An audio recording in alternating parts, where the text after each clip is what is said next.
அதாவது நீங்க ஏற்கனவே செய்தியாளர் சந்திப்பில் குறிப்பிட்டீங்க, மது ஒழிப்பு, மது விலக்கு அப்படிங்கிறதுல திமுக உட்பட அனைத்து கட்சிகளுமே ஒரு உடன்பாடோடு இருக்கிறாங்க. ஆனால் என்ன தயக்கம்னு தெரியல. நீங்க திமுகவுக்கு அந்த தயக்கம் இருக்கா? நடைமுறை சிக்கல் இருக்கிற ஒரு சூழலை நாம் பார்க்கிறோம். திமுக, அதிமுக, இடதுசாரிகள், விடுதலை சிறுத்தைகள் கட்சி, பாட்டாளி மக்கள் கட்சி உள்ளிட்ட அனைத்து கட்சியினருமே மது விலக்கை வலியுறுத்துகின்றனர். ஆனால் நம்மால் மது கடைகளை மூட முடியவில்லை. மதுக்கடைகளை மூட வேண்டும் என்ற குரலை ஒருமித்து ஒலிக்க வேண்டிய தேவை எழுந்துள்ளதாக நான் உணர்கிறேன். ஆகவேதான் கட்சி சார்பற்று அனைத்து தரப்பினரும் ஒரே மேடையில் நின்று இந்த குரலை உயர்த்த வேண்டும் என்கிற ஒரு தகவலை அறைகூவலாக நான் விடுத்தேன். எங்கள் மாநாட்டில் யார் கலந்து கொள்வது என்பது பற்றி இன்னும் நாங்கள் முடிவு செய்யவில்லை. அரசியலுக்கு அப்பாற்பட்டு ஜனநாயக சக்திகளை அழைக்கலாம். இந்த குரல் இன்னும் பொதுவாக அனைத்து தரப்பினரும் போய் சேர வேண்டும் என்கிற ஒரு திட்டத்தை வைத்திருக்கிறோம். இது ஒரு பொதுவான அறைகூவல். திமுக 2016ஆம் ஆண்டு தேர்தல் அறிக்கையிலே மதுக்கடைகளை படிப்படியாக மூடுவோம் என்கிற வாக்குறுதியை தந்திருக்கிறது. மக்கள் நலக் கூட்டணியில் விடுதலை சிறுத்தைகள் அங்கம் வகித்த மக்கள் நலக் கூட்டணி வெளியிட்ட தேர்தல் அறிக்கையிலும் அதை நாங்கள் குறிப்பிட்டிருக்கிறோம். ஆகவே மதுவிலக்கில் யாருக்கும் முரண்பாடு இல்லை. எனவேதான் அனைத்து கட்சியினருமே இந்த கோரிக்கையை ஒருங்கிணைந்து முன்வைக்க வேண்டும், வலியுறுத்த வேண்டும் என்று நான் வேண்டுகோள் விடுக்கிறேன். திமுகவினுடைய தேர்தல் அறிக்கையிலேயே இதை குறிப்பிட்டிருந்தாலும் கூட ஓராண்டுக்கு முன்னால 500 கடைகள் மூடப்பட்டன. அதன் பிறகு அது குறித்த எந்த ஒரு அறிவிப்பும் இல்லை, நடவடிக்கையும் இல்லை. ஒரு கூட்டணியில் இருக்கக்கூடிய சூழல்ல விடுதலை சிறுத்தைகள் இது குறித்து நேரடியாக பேசியிருக்கீங்க. இந்த மாநாட்டுக்கு பிறகு நேரடியாக மாண்புமிகு முதல்வர் அவர்களை சந்தித்து கட்டாயமாக நாங்கள் வலியுறுத்துவோம். கடந்த நிதியாண்டில் 2023-2024 நிதியாண்டில் 45,000 கோடி இதன் மூலம் மது விற்பனையின் மூலம் வருவாய் வந்திருப்பதாக புள்ளி விவரம் கூறுகிறது. அதை மேலும் 50,000 கோடியாக உயர்த்துவோம் என்று அதிகாரிகள் உறுதி எடுத்திருப்பதாகவும் தெரிகிறது. ஏற்கனவே 500 கடைகளை மூடிய திமுக அரசு படிப்படியாக கடைகளை மூட வேண்டும், இந்த வருமானத்தின் அளவை படிப்படியாக குறைக்க வேண்டும். மக்களை மதுவுக்கு பழக்கி அவர்களை குடிநோயாளிகளாக ஆக்கிவிட்டு எவ்வளவு உயர்ந்த நலத்திட்டங்களை நாம் செய்தாலும் அது பயனில்லை என்றுதான் பொதுமக்கள் வெதும்புகின்றனர். பாதிக்கப்பட்ட மக்கள் நேரடியாக அரசுக்கு விடுக்கிற வேண்டுகோள் கள்ளச்சாராயத்தை மட்டுமல்ல, அரசு சாராயத்தையும் முற்றாக ஒழிக்க வேண்டும் என்பதுதான்.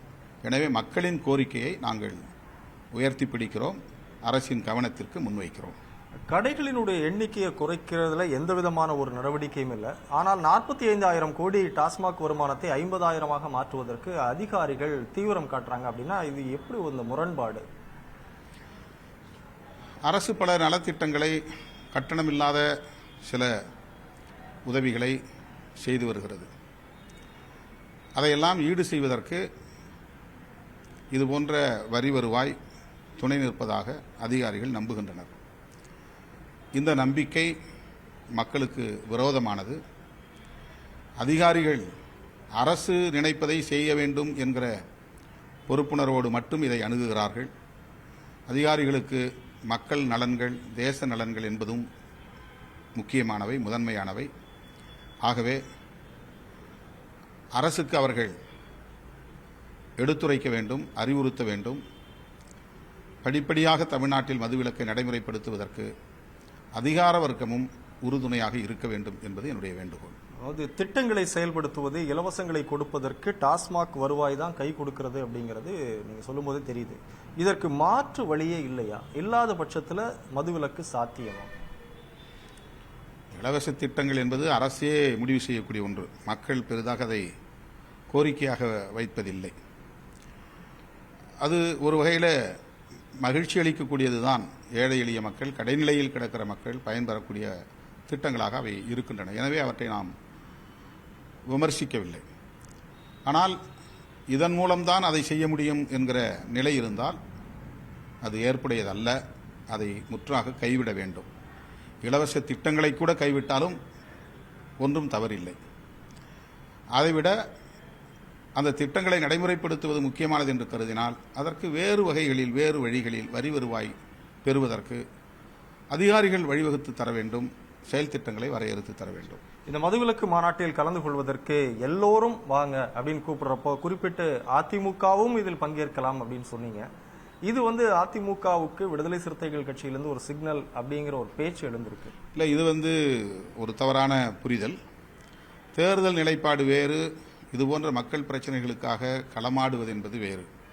இதை சொல்லிவிட்டுத்தான் அதை சொன்னேன்.